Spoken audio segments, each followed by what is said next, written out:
जन जागृति साक्षरता अभियान में आपका स्वागत है। पिछले एग्जाम्पल में हमने देखा किस प्रकार केवल एक CSS फाइल को चेंज करने से पूरे के पूरे HTML पेज का लुक बदल जाता है।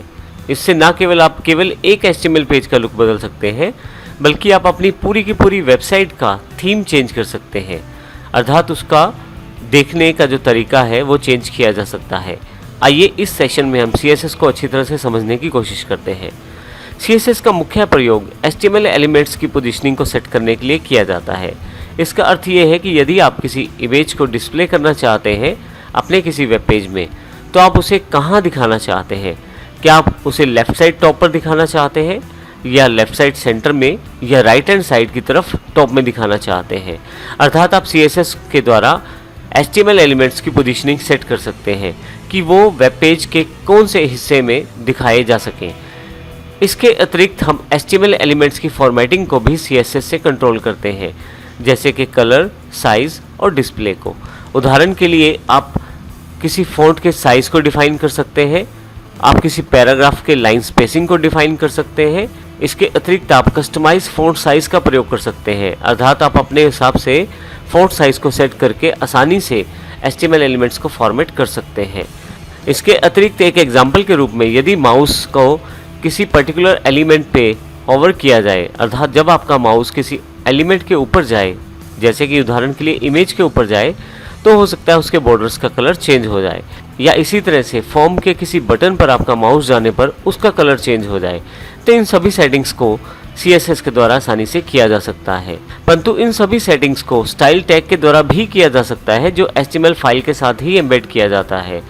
तो हमें CSS की आवश्यकता क्यों है? CSS के द्वारा स्टाइल फॉर्मेटिंग को आसानी से दूसरी फाइल में प्लेस किया जा सकता है। इससे आप अपने HTML कोडिंग को रीडेबल बना सकते हैं, अर्थात आसानी से पूरी की पूरी HTML फाइल को समझा जा सकता है। यदि आप HTML फाइल के साथ ही CSS कोडिंग को भी रखते हैं, तो उसमें एक समस्या ये रहती है कि आपका जो HTML कोड है वो भी काफ़ी कॉम्प्लिकेटेड दिखाई देना शुरू हो जाता है।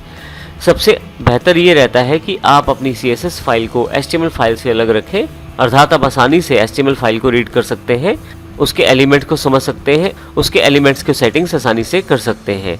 इसी तरह से CSS फाइल अलग होने के क्योंकि CSS फाइल अलग होती है, तो CSS की कोडिंग को चेंज करना और समझना भी आसान रहता है। तो इस तरह से ना केवल आप स्टाइल और पोजीशनिंग को सेट कर सकते हैं, बल्कि फाइल की रीडेबिलिटी बढ़ा सकते हैं और अपनी प्रोग्रामिंग स्किल्स को भी बढ़िया कर सकते हैं।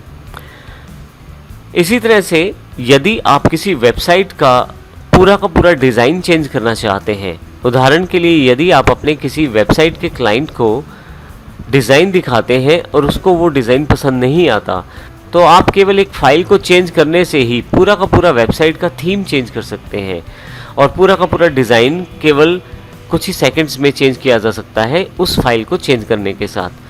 तो इस प्रकार आप इन सभी फीचर्स के साथ कास्केडिंग स्टाइल शीट का प्रयोग कर सकते हैं, जिससे आपका वेब पेजेस का न केवल पोजीशनिंग सेट हो जाता है, बल्कि डिस्प्ले कंटेंट्स को आसानी से प्लेस किया जा सकता है, साथ ही उसकी स्टाइल्स और फॉर्मेटिंग को भी आसानी से कंट्रोल किया जा सकता है।